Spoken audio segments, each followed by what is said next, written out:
Un número algebraico es aquel que cumple ser raíz de algún polinomio con coeficientes racionales no todos nulos. El número áureo, phi, es algebraico ya que es raíz del polinomio x cuadrada menos x menos 1.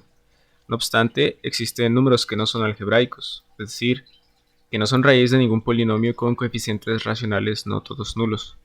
Ejemplos de estos son pi y e, que al igual que phi, son irracionales.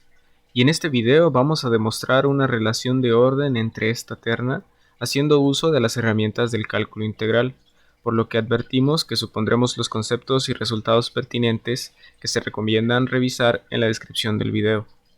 Asimismo, se demostrarán varias desigualdades interesantes que pueden consultarse directamente en las marcas de los capítulos. Y sin más que agregar, comenzamos con el siguiente lema. Sea f una función acotada que va del intervalo cerrado a, b a los reales, integrable y no negativo. Si existe x0 en el intervalo cerrado a, b, tal que f es continua en x0, y además la imagen de x0 bajo f es estrictamente mayor a 0, entonces la integral definida que va de a a b de f de x es estrictamente mayor a 0. Demostración. Por el teorema de preservación del signo, existen R y C positivos, tales que para todo X en el dominio, si los X distan de X0 menos que R, entonces la imagen es estrictamente mayor a C, es decir, E es positiva. Luego tomemos un TK y un TK-1 en la vecindad X0 menos R, X0 más R. Estos dos elementos de la vecindad son fijos pero arbitrarios y van a mantener una relación de orden, la cual es que t sub k menos 1 va a ser estrictamente menor a t sub k. Y como son reales, pues nos van a generar un intervalo. Después definamos una partición de n subintervalos, denotada como p chida, de tal manera que contiene a tk y a t sub k menos 1. Así, en el intervalo que generan estos dos puntos, vamos a encontrar que para toda x en este se cumple que la imagen de x es estrictamente mayor a 0.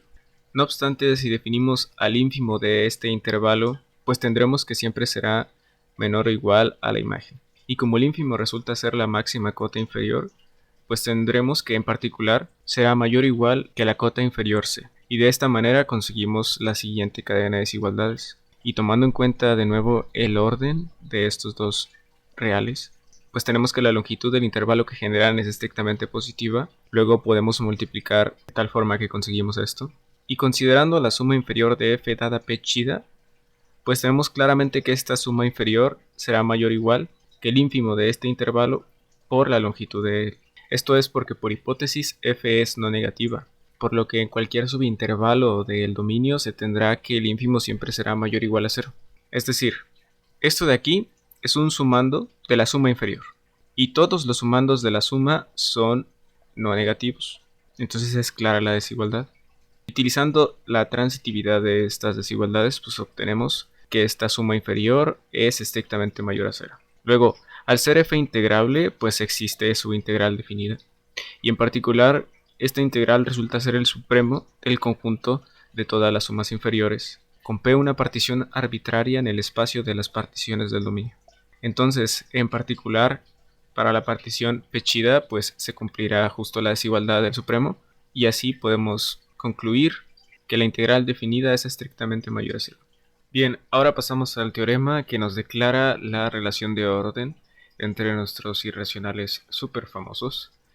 Y aunque ellos tengan varias definiciones, pues podemos utilizar las que más nos convengan. Eh, Definimos al número phi como el cociente de estos dos reales, el número e como aquel que satisface esta igualdad, y a pi con su definición clásica como la relación entre la longitud de una circunferencia y su diámetro. Para demostrar esta cadena de desigualdades vamos a hacerlo por partes. Primero mostraremos que 3 es estrictamente menor que pi, utilizando una función muy conveniente. Luego mostraremos que el número e es estrictamente mayor a 2 y estrictamente menor a 3, utilizando sumas inferiores y superiores. Y después mostraremos que phi es estrictamente menor a 2. Entonces, empezando con la primera desigualdad que mencionamos, pues definimos una función en el cerrado 0,1 con su regla de correspondencia como x menos 2 más 2 sobre x cuadrado más 1. Vamos a mostrar que es continua para después concluir que es integrable. Entonces, sea x0 en el abierto 0,1, Y al aplicar el límite cuando x tiende a x0 de f de x, pues tenemos lo que es f de x, su regla de correspondencia. Y utilizando las propiedades del límite, pues nosotros sabemos que la función identidad es continua en todos los reales. Esta es una función constante y esta también es continua. Entonces simplemente tenemos la evaluación de x0 y entonces f es continua en el 0,1. Luego para los extremos pues simplemente podemos sacar el límite cuando x tiende a 0 y cuando x tiende a 1 y vemos que se tienen sus evaluaciones y así f es continua en justo x0 igual a 0, x0 igual a 1 y entonces continua en esta unión de conjuntos los cuales forman al intervalo cerrado 0,1. Entonces como f es continua en todo su dominio, pues es integrable en todo su dominio, es decir en el 0,1. Y ahora veamos que f es no negativa.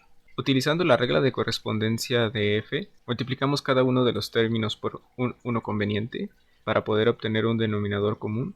Luego en el numerador desarrollamos, factorizamos y obtenemos la siguiente expresión. Ahora definimos una función g que tenga esta regla de correspondencia. Y si x está en el intervalo cerrado 0,1, pues x menos 1 al cuadrado es mayor o igual a 0, porque todos los reales elevados al cuadrado son no negativos. Luego, como x es no negativo, pues entonces al multiplicarlo, pues se sigue manteniendo la desigualdad. Y por último, x cuadrada más 1 es estrictamente mayor a 0. Entonces existe su inverso multiplicativo, el cual es estrictamente mayor a 0. Y así obtenemos que la función g es no negativa en el intervalo cerrado 0,1. Y como f de x es igual a g de x en cualquier subconjunto de R, se sigue que la igualdad también se da en el intervalo cerrado 0,1. Entonces f de x es no negativa en el intervalo cerrado 0,1.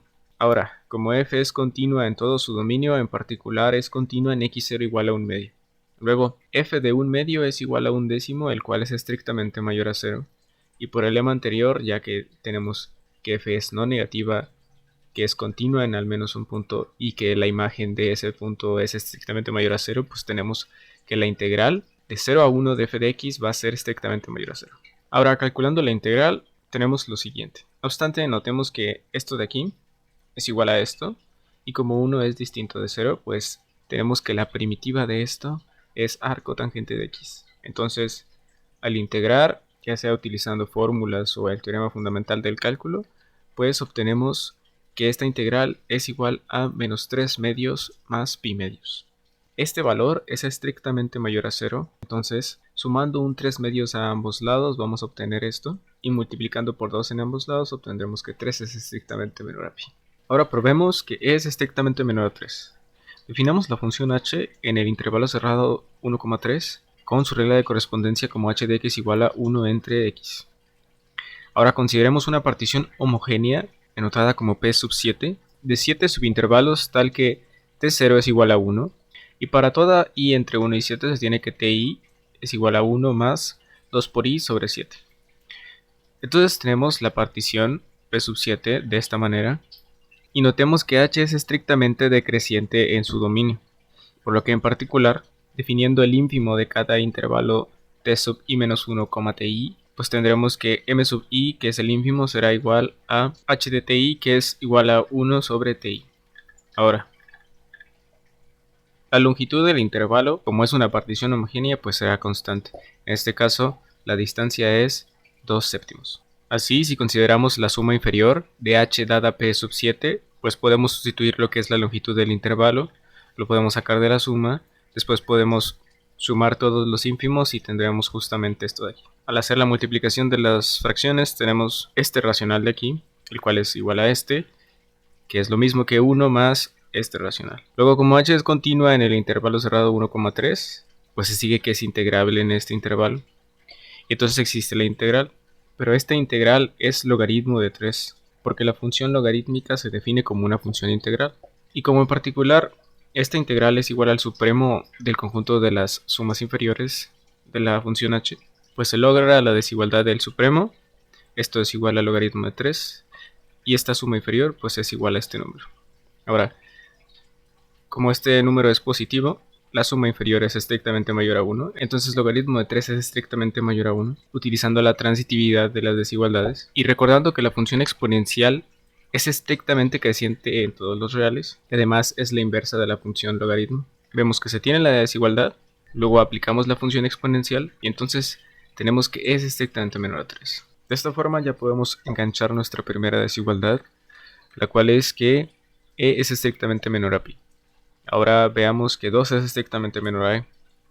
Entonces consideremos la misma función anterior h, pero ahora restringida al intervalo cerrado 1,2 y una partición homogénea denotada como p sub 2 de dos subintervalos, la cual se muestra de esta manera, donde t0 es igual a 1, t1 es igual a 3 medios y t2 es igual a 2. Y pues la longitud de cada subintervalo es de 1 medio. Debido a que h es estrictamente decreciente en el intervalo cerrado 1,2, pues se tiene que el supremo de los intervalos será la evaluación de t sub i menos 1, la cual es 1 sobre t sub i menos 1. Entonces, considerando la suma superior, pues sacamos nuestro factor constante, hacemos la suma de los supremos, tenemos esta multiplicación, que es 5 sextos. Ahora esta integral es el logaritmo de 2, y en particular es el ínfimo del conjunto de todas las sumas superiores de la función h. Entonces para la partición p sub 2, pues se tiene la desigualdad del ínfimo, y entonces vemos que el logaritmo de 2 es menor o igual a 5 sextos. Pero 5 sextos es estrictamente menor que 6 sextos, que es 1, entonces logaritmo de 2 es estrictamente menor a 1. Ahora, volviendo a aplicar la función exponencial en esta desigualdad, vamos a obtener que 2 es estrictamente menor a e. Luego, tomando en cuenta que esta función en este intervalo es estrictamente creciente, pues se sigue lo siguiente. 5 es estrictamente menor a 5 más 4, porque 4 es estrictamente mayor a 0, y esto es 9. Luego aplicamos la función r en la desigualdad, entonces tenemos que raíz de 5 es estrictamente menor a raíz cuadrada de 9. Raíz cuadrada de 9 es 3, y luego sumamos un 1 a ambos lados. En la parte derecha tenemos 1 más 3, que es igual a 4, y entonces dividimos todo por 2, y tenemos aquí el número áureo. Y aquí tenemos 4 sobre 2, que es 2. 2 es estrictamente menor a e, y entonces conseguimos que phi es estrictamente menor a e, que es estrictamente menor a pi.